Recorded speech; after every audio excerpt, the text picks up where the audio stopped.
patuloy na tayo po ay narito sa dito sa laging ang Diyos po ay patuloy na papapurihan sa ating mga buhay.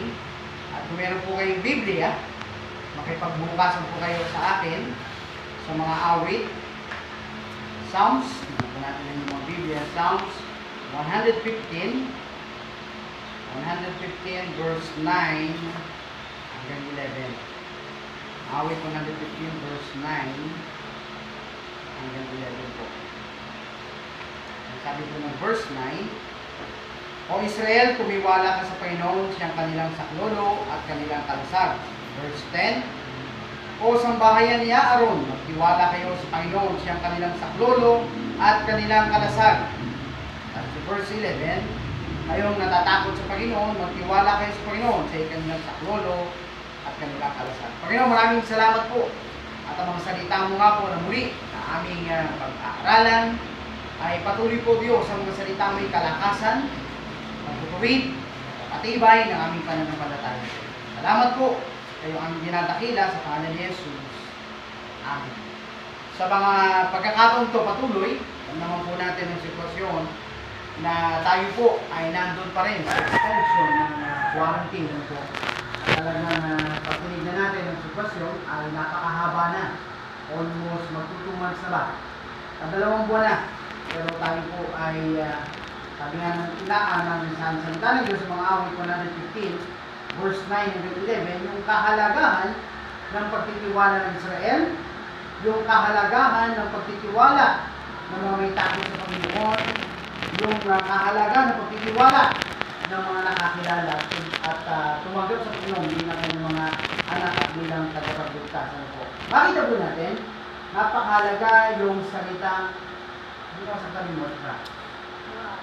Madalas natin nga narinig yung salitang trust o kaya pagtitiwala o kaya madalas natin sabihin may lalapit sa iyo, hindi ng tulong, magpapapray. Ang lagi natin sinasabi, magtiwala tayo sa kayang gawin ng Panginoon. Pag nagbukas ka ng yung cellphone, sa Facebook, ang lagi mong makikita doon, trust in the Lord, magtiwala tayo sa Panginoon. Sa pinagdaanan natin pandemic na ito ay magtiwala tayo sa Panginoon. Alam natin, ang lahat ng bagay nito ay mayroong hangganan at matatapos din. Pagtitiwala, madalas marinig. Pero ano ba talaga ang tunay na kahulugan ng sinasabi? Trust. Tingnan po natin. Pag sinabing trust, at makikita po natin ito sa storya sa Daniel chapter 2. Tingnan po natin. Daniel chapter 2. Tingnan po natin ang Daniel chapter 2. Pag sinabing pagtitiwala sa Panginoon, Daniel chapter 2, verse 11 hanggang 19. Sabi sa verse 11, ang isang mahirap na bagay na inusisa ng hari ang walang ibang makapaaninaw sa hari, liban ang Diyos ang tanay hindi kasama ng tao. Sabi sa verse 12, dahil sa bagay ito ang hari nagalit atong nag-alab ang galit, nagputos na lipunin ang lahat ng pantas ng tao sa Babylonia. Sa gayon, itinanyag ang pasya at ang pantas ng tao para papatayin at hinanap nila si Daniel at ang ilang mga kasama upang patayin. Verse 14, na magkakaroon balik ng sagot si Daniel na may panong kabaitan kay Aryo na punong kawal na lumabas upang patayin ang mga pantas ng tao sa Babylonia. Siya'y sumagot at sabi kay Aryo na punong kawal ng hari, bakit ang pasya ito itong madaliin mula sa hari? Na magkagayoy pinatalasa ni Aryo ang bagay kay Daniel. At si Daniel ay pumasok at humiling sa hari na takdan ng takdang panahon at kanyang ipaaninaw sa hari ang kahulugan. Na magkagayoy na pangon si Daniel sa kanyang bahay, ipinaalam ang bagay kay Ananias, kay Misael at kay Azarias na kanyang mga kasama. Verse 18, upang sila'y magsipag-nais ng kaawaan sa Diyos ng langit tungkol sa lihim ito upang si Daniel at ang kanyang mga kasama hindi mamamatay na kasama ng ibang mga pantas na tao sa Babylonia. Verse 19, ang lihim kay Daniel sa isang pangitahin sa gabi na magkaroon tinuring ni Daniel ang Diyos sa langit. Ang background ng Daniel chapter 2, ang isang hari ay nanaginip. Ang problema, nung magising, hindi maalala kung yung napanaginipan. Nakaranas pa kayo nito. Yung panaginip parang gusto mong balikan kasi magkakaroon na ganito yung panaginip pero hindi mo maalala. At yan ay maraming naging kwento ngayon sa Facebook Kami kumatok sa pinto, mga taga-DSWD. In-interview at pinagpirma ng form at binigyan ng pera. Nung binibilang niya ng pera, tumahulong aso ng kapitbahay. Bigla siyang nagising. Hindi man lang yun na nabilang kung magkano bagay binigyan ng pera. Yun yan, ang sabi niya, panaginip lang tayo. Hindi mo panaginip tayo na napakaganda, naaalala mo, detalyado. Pero minsan meron namang meron mo yung talaga panaginip, hindi maalala. Parang kahit isipin mo, gusto mo rin itulog, hindi mo maalala. Ganon yung panaginip ng hari. At may lumapit, tinatawag niya ang mga pantas at yung mismong kanang komisaryo, kailangan maipaliwanag yung panaginip. Pero sabi niya, wala akong makakapagpaliwanag ng yung panaginip. Maaari siguro sabihin niyo sa amin, kung yung panaginip niyo, maipapaliwanag kami. Yun niya, hindi maalala eh. Lalong nagalit ang hari nung walang makakapaliwanag. At kasama doon si Daniel, at sila Ananias, sila yung kanyang mga katuwang na sila, kung titignan natin, si Ananias, si Misael, at si Azarias. Mas magandang pangalan nito. Kasi ito yung pangalan ng mga Israelita. Ang Shadrach, Meshach, Abednego, yung mga Babylonian names yan. Yan yung pinangalan sa gods of Egypt yan. Pero mas maganda, yung talagang pangalan nila, si Misael, si Azarias, at si Ananias. At sila yung kasama sa papatayin. Kaya si Daniel ay nakipag-usap at humingi ng palugit.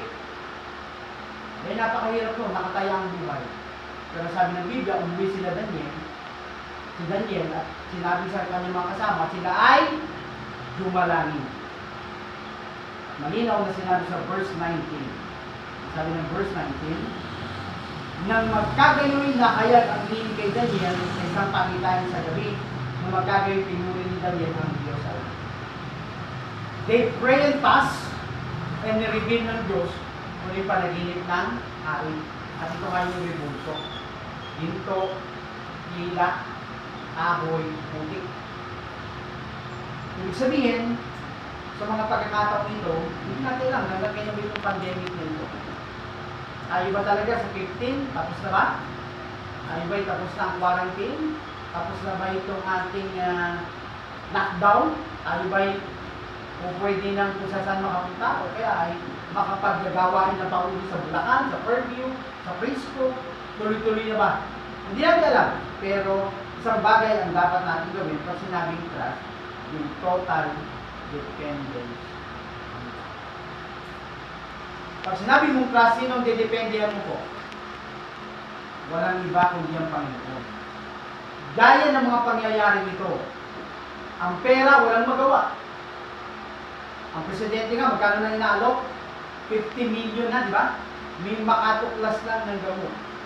Pero after ng lugar, maraming sinabi, ay saging lang pala, ay ganito lang pala, ay itlog lang pala, ay ganito lang pala ang gamot. Pero wala pa rin talagang makatuklas. Kaya naman sabi ng presidente, the moment sinabi niya may bakuna na, instantly, talagang tatanggalin na niya ang quarantine, yung mga lockdown. Bakit? Kasi alam niya, mapapakunahan na ang bawat isa. Yung pera, walang magawa. Yung kasikatan, katanyagan, walang magawa. Halos lahat ng tao na freeze. Sikat na bansa, kilalang bansa, marami ang kamatay. Ibig sabihin, kahit gano'ng kayaman ng isang bansa, hindi pa rin kayang tumuklas pa ng anumang gamot. So, ibig sabihin, pinakikita dito na wala talaga tayong ibang pwedeng asahan kundi ang Panginoon. Sa pangyayari nito, talagang lubos-lubos na dapat yung pagdepende natin sa Panginoon. Nakakita mo kahit maraming pera, wala pa rin. Talagang kung saradong mall, may mabibili ka ba? Kung saradong department store, wala ka rin naman mabibili. Yung pera mo, bali wala rin. Kasikatan mo, bakit? Eh kahit sikat ka, ano mangyayari sa kasikatan mo? Hindi ka rin naman pwedeng lumabas ng bakit? Kahit kilala kang tao, wala nang magagawa eh. Kailangan mo pa rin ng quarantine pass. Diba? So makita natin, sa mga panahon ito, sa mga pagkakataong ito, napakahalaga pag sinabing trust means total dependence on God. At sa nakikitahan natin sa sitwasyon, pag naawa ko sa mga kapitbahay natin, may sakon, makikita mo, parang mga nagtatakbuhan. Bakit? Nagugutom, kailangan ng tulong, kailangan ng ganito, kailangan ng ganito. Nakita nyo lang ako, nakakangiti pero nakakaawa. So, talagang pag ang tao, sa kakapit talaga. Sinabi meron sa utak mo. Sinabi meron kay utak mo. Lahat. Kung siguro sinabi lang, doon. May tamo na doon, meron mo talaga doon. Tatakbo rin eh, no? Bakit? Kasi nga, doon na tayo. Minsan ang mga tao doon na nakadipente. Kapag hindi nabigyan ng sakto, ano nangyayari? Ang yun ang mababasa ka, hindi ka na doon. Hindi na nagwawala, gagamit. Pero ibig sabihin, yun nga eh, kaya kailangan pinakamalaga sa lahat, yung total dependence. Pero ba magbubukas ang klase? Hindi pa rin natin alam. Amen? Number 2, pag sinabing total dependence on God, tignan natin yung Jeremiah 32. Natin yung Jeremiah 32, verse 27.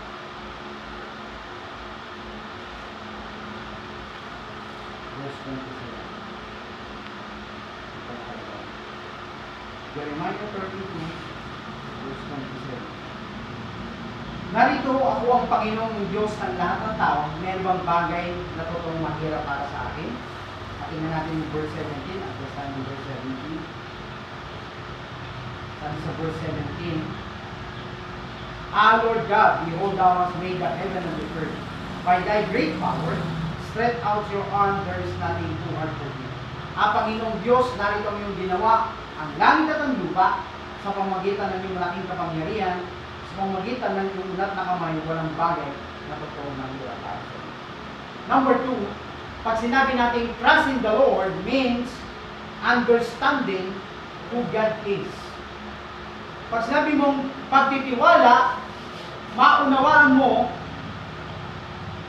understanding who God is. Yung maunawaan natin kung sino. Hi.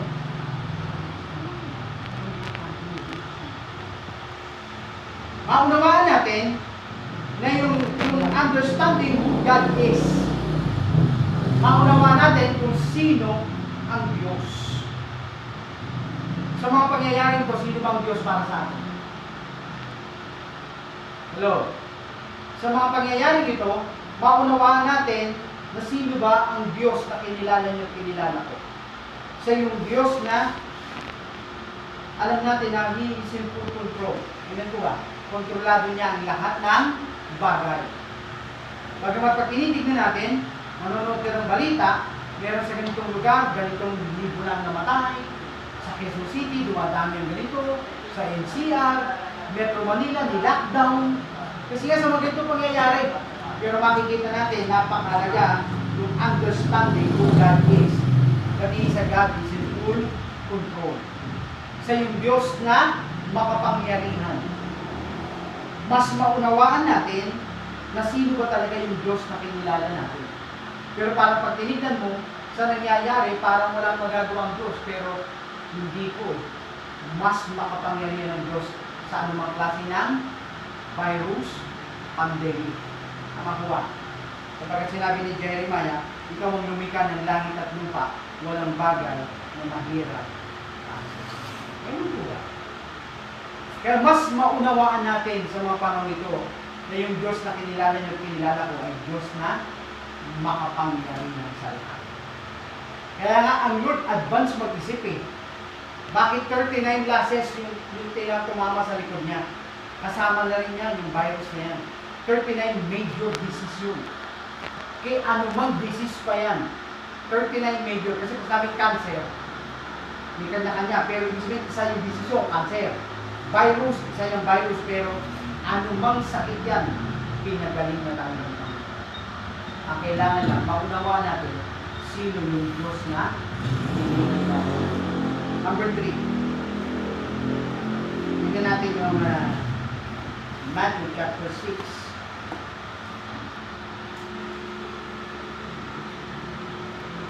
Matthew chapter 6, verse 10.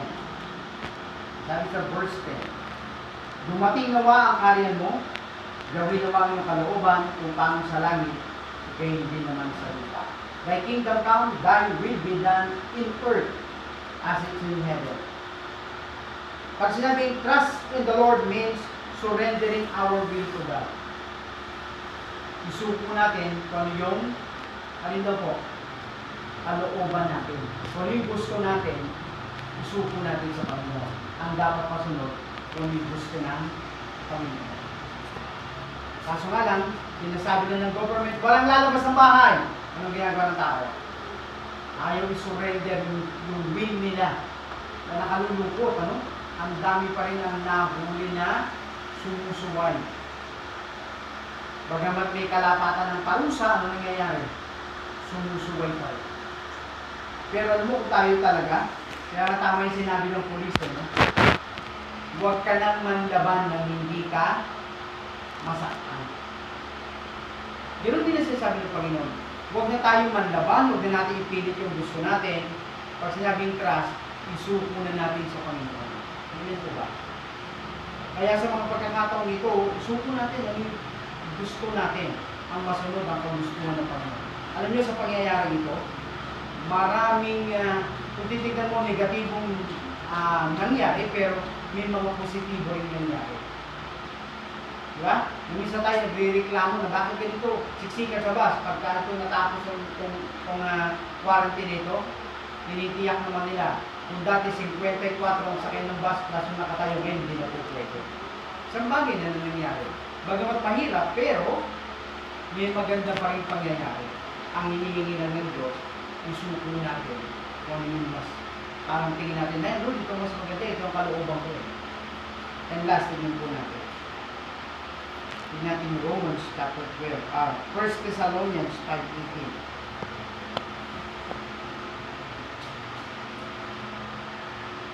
1 Thessalonians chapter 5 verse 18. Sabi po rito, sa lahat ng mga bagay, magpasalamat kayo sa pagkakitong kalooban ng Diyos kay Kristo. Trust in the Lord means thanksgiving. Madali bang magpasalamat sa mga ilang araw, buwan na pinagdadaanan natin? Hello? Madali bang magpasalamat? Hindi ka makalabas ng bahay, hindi mo magawa yung gusto mo. Hello? Sa paligid mo, ganito ang nangyayari. Pero sabi nga ng Panginoon, sa lahat ng bagay, matuto pa rin tayo magpasalamat.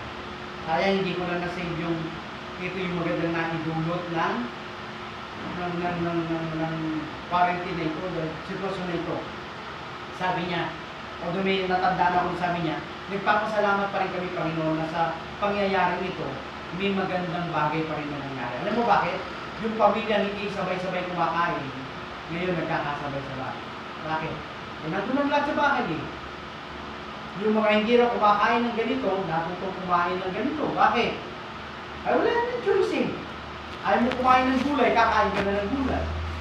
Yung ayaw uminom ng mga juice, ng mga juices, hindi natutulong uminom. Bakit? Kasi para huwag kang tamaan ng bakterya. Kailangan mo uminom ng vitamin C, mga ganitong juice. Ibig sabihin, may magandang naidulot pa. Yung hindi makapag-banding, tayo ba sobrang sa banding? Ha? Saan? Sa kainan? So, ibig sabihin, Thanksgiving is a very important. Pag sinabing trust, matuto ka magpasalamat, may kamuting kahoy ka pang kinakain. Pero hindi naman kailangan, luto mo ba? Hello? Parang ito ang pangyayari ito, parang tayo talaga dapat magpasalamat pa sa Panginoon. Bakit? Eh, parang sabi ko nga, pag natapos ito, kung quarantine ito, ang biro, baka tayo mga quarantine eh. Pag timbang tayo, pare-parehas tayong bumigat. Si Mama, parang tumatawang pisngi. Ano ba, di pastora? Ha? Tumatawang pisngi. Si Yes, hindi ko alam, wala nating bangay mo. Ibig sabihin, kailangan tayong magpasalamat. Alam natin, bagamat may mga hindi magandang pangyayari, pero salamat pa rin sa Panginoon. Bakit? The more hindi tayo pinabayaan ng Panginoon. Amen po ba? Na ang Diyos ay patuloy na kumilos sa ating Panginoon. Amen? Tayo marunong. Maraming salamat po, Panginoon. Sa lahat po ng pangyayari, patuloy mo kaming turuan na kami po'y patuloy na magtiwala sa iyo, Panginoon. Salamat po. We trust in you, Lord. At sa hapong ito, Panginoon, patuloy namin tinataas sa panalangin na may pagtitiwala sa iyo, Panginoon. Pinagkakatiwala namin sa iyo ang aming bansa, Panginoon. Pinagkakatiwala namin sa iyo ang aming mga leaders. Salamat sa aming mga presidente, Panginoon. The rest ng IATF, Panginoon, ang Integrated Agency Task Force, Panginoon. Tulungan niyo po sila. Bigyan ng karunungan, Panginoon. Ang aming mga frontliners, Panginoon. Pinagkakatiwala namin sila sa iyo. Bigyan mo po sila ng kalakasan. Bigyan mo sila, Panginoon, ng patuloy na yung pangailangan po nila, Panginoon. At salamat po. Ingatan po ang aming mga frontliners, Panginoon. At dalangin ko ang bawat pamilya Pilipino, Panginoon, na sa mga pagkakataong ito, Diyos, pinagkakatiwala po namin sila sa panalangin. Abutin mo sila ng iyong mapagpalang kamay sa lahat ng pangailangan po nila. Kayo po, Diyos, ang umabot po sa kanila tungkol ng lahat ng pangailangan. Salamat po, Panginoon. Sa hapong ito, wala kami ibang pwedeng pagkatiwalaan, kundi ikaw lamang po, Panginoon. Na Lord, salamat po. We trust in you, Lord, na ang mga sitwasyon ito, Panginoon, ay matatapos din po, Panginoon. Na Lord, salamat po. Ang aming mga kalugar dito sa lugar ng Moro, sa may bangka dito, salamat po. Abutin mo ang bawat pamilya sa lugar nito, Panginoon. At kami po ay patuloy na magtiwala sa kaya po, Panginoon. Salamat po.